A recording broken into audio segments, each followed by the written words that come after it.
Stop chasing happiness. An old man lived in the village. The whole village was tired of him. He was always gloomy. He constantly complained and was always in a bad mood. The longer he lived, the viler he became and more poisonous were his words. People did their best to avoid him because his misfortune was contagious. He created the feeling of unhappiness in others. But one day, when he turned 80, an incredible thing happened. Instantly everyone started hearing the rumor, the old man is happy today, he doesn't complain about anything, smiles, and even his face is freshened up. The whole village gathered around the man and asked him, "What happened to you?" The old man replied, "Nothing special. 80 years I've been chasing happiness and it was useless. And then I decided to live without happiness and just enjoy life. That's why I'm happy now." Baby, you give me ice and fire.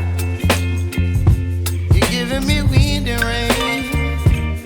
You're some kind of butterfly. Baby, you give me midnight. Learn from your problems. A man's favorite donkey falls into a deep precipice. He can't pull it out no matter how hard he tries. He therefore decides to bury it alive. Soil is poured onto the donkey from above. The donkey feels the load, shakes it off, and steps on it. More soil is poured. It shakes it off and steps up. The more the load was poured, the higher it rose. By noon, the donkey was grazing in green pastures.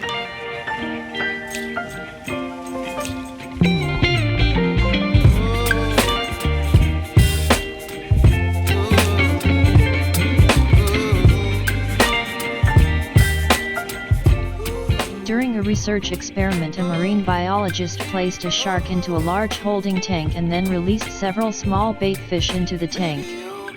As you would expect, the shark quickly swam around the tank, attacked and ate the smaller fish. The marine biologist then inserted a strong piece of clear fiberglass into the tank, creating two separate partitions. She then put the shark on one side of the fiberglass and a new set of bait fish on the other. Again, the shark quickly attacked. This time, however, the shark slammed into the fiberglass divider and bounced off.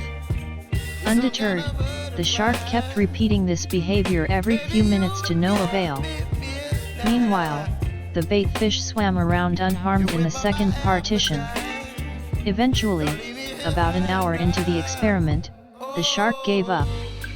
This experiment was repeated several dozen times over the next few weeks. Each time, the shark got less aggressive and made fewer attempts to attack the bait fish, until eventually the shark got tired of hitting the fiberglass divider and simply stopped attacking altogether. The marine biologist then removed the fiberglass divider, but the shark didn't attack.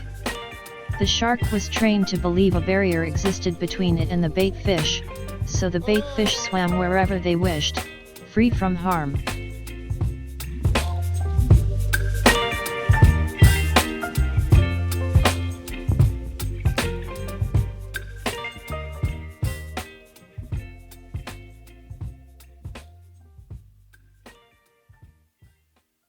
You get what you give. Once, there was a farmer who regularly sold butter to a baker. One day, the baker decided to weigh the butter to see if he was getting the exact amount that he asked for. He found out that he wasn't, so he took the farmer to court. The judge asked the farmer if he uses any measure to weigh the butter. The farmer replied, "Your Honor, I'm primitive. I don't have a proper measure, but I do have a scale." The judge replied, "Then how do you weigh the butter?"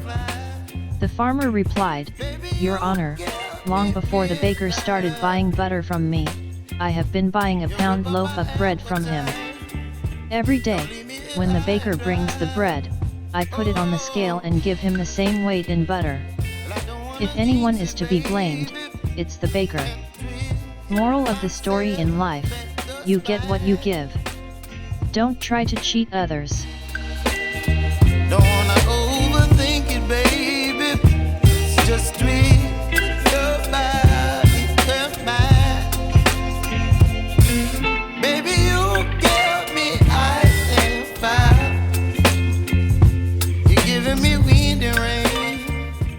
stressing so much?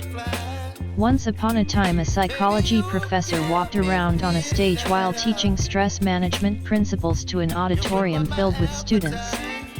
As she raised a glass of water, everyone expected they'd be asked the typical glass half empty or glass half full question.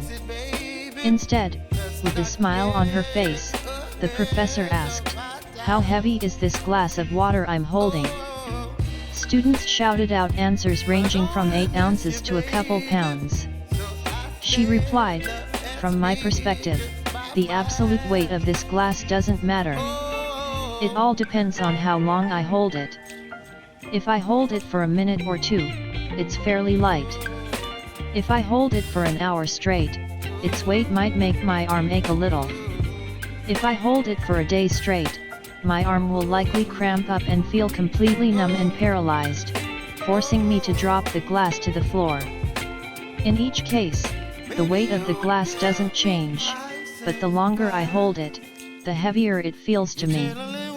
As the class shook their heads in agreement, she continued, "Your stresses and worries in life are very much like this glass of water.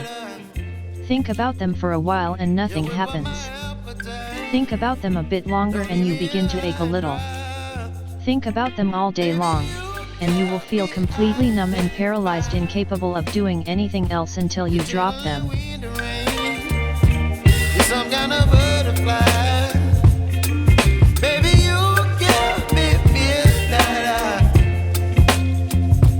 You whip up my appetite.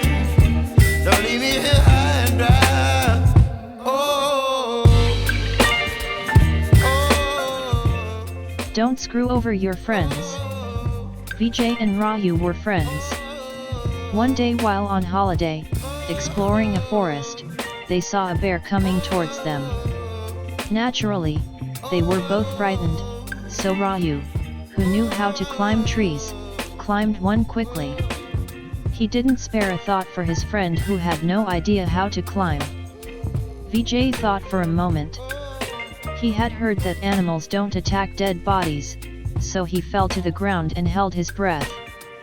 The bear sniffed him, thought he was dead, and went on its way.